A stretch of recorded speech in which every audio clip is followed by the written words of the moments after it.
All right, let's get right into it. Today, we're going to break down a trading strategy that is all about patience and confirmation, basically building your trades on a solid foundation. We're going to ditch the guesswork and focus on a really clear, powerful pattern, the break and retest. I mean, think about it. You wouldn't build a house on shaky ground, would you? Of course not. So why on earth would you risk your hard-earned capital on some market move that hasn't been proven? This whole strategy is about waiting for the market to show you its cards before you put your money on the line. And really, the entire strategy boils down to this super simple three-step mantra: break, retest, continue. That's it. Price breaks through a key level, it pulls back to test that same level, and if it holds, boom, it continues on its way. We are not trying to be fortune tellers here, we're just trading proven momentum. But hang on. Before we can even start looking for this pattern, we got to make sure the construction site, the market itself, is actually ready. This is all about checking the foundation first. So first things first, we need to spot three key things on our chart. We're on the lookout for strong support. Think of this like a price floor, where buyers just keep showing up, stopping the price from falling any lower. Then, we need strong resistance, just the opposite, a price ceiling, where sellers take over. And probably most important, we need a clear trend. Is the market climbing up, or is it heading down? And this quote just says it all, doesn't it? No trend, no trade. Because trying to force a trade when the market's just drifting sideways, well, it's exactly like trying to hammer nails into jelly. It's just messy, you get absolutely nowhere, and it's super frustrating. The trend is your friend. It's a non-negotiable starting point. Okay, foundation's checked and solid. Now it's time for the architectural blueprint. Let's walk through the exact 4 steps for putting together the perfect break and retest trade. So here's the game plan. First, find a level that actually matters. Second, we wait patiently for a decisive break. Third, we let the price come back to us and retest that level. And fourth, we jump in when it bounces, confirming the move. Sounds easy enough, right? Okay, let's get into the details of each step. Step 1. Find a level that's worth breaking. We're not just drawing random lines here. We are looking for significant areas where the price has reacted again and again. This could be a major swing high, a really obvious peak, or maybe the top or bottom of a range where the price has been stuck for a while. So once you've got that key level marked, step 2 is simple, but man, it requires patience. You have to wait for a clean break. And I don't mean a tiny little poke above the line. We want to see a full candle close with conviction past that level. That's the market showing its hand, telling us it really means business. Now we get to the most important part of this whole thing. Step 3 is to just let the price come back. After that initial explosion, the price will often pull back to retest the very level it just broke through.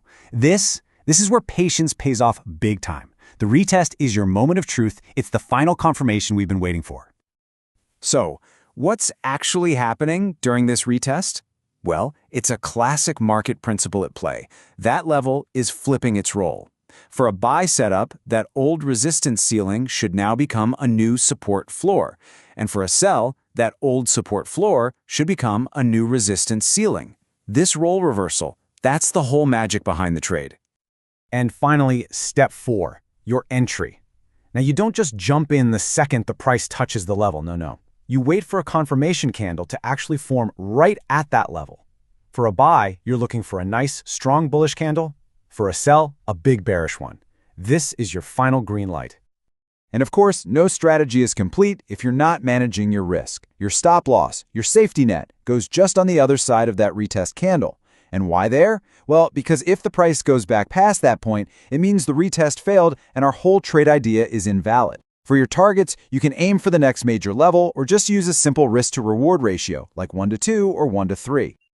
Okay, theory's great and all, but let's see what this blueprint actually looks like in the wild. We're going to walk through a really simple, clear example with the crypto Sol just to make this crystal clear.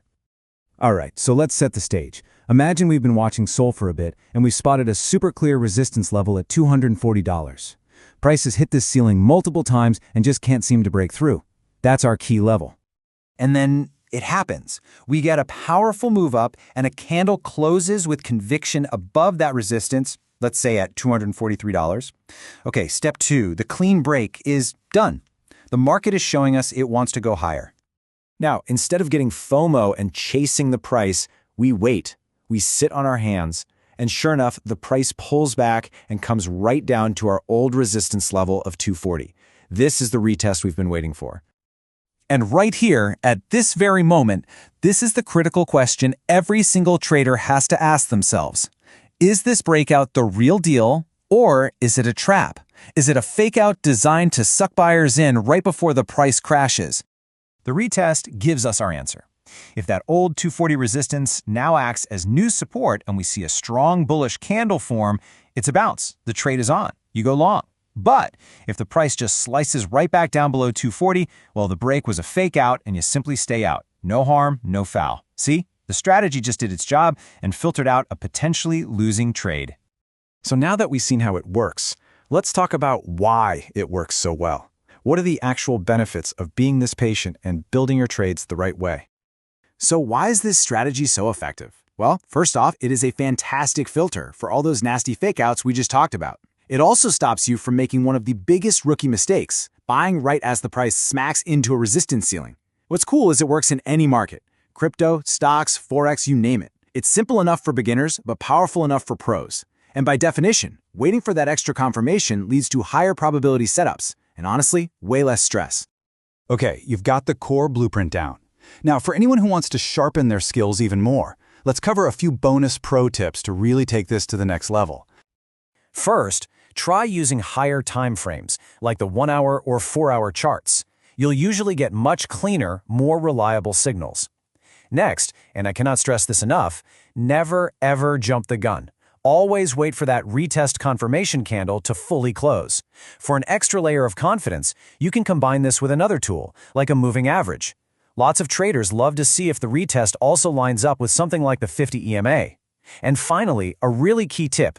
If the pullback to the level is super weak and shallow, that could be a red flag. Don't be afraid to just skip that trade.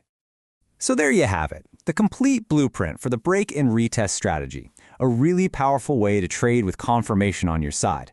But that last pro tip does leave us with a pretty important question to think about. How will you really know if a retest is just too shallow to trust? And well, that's where screen time, experience, and your own learning journey really begin.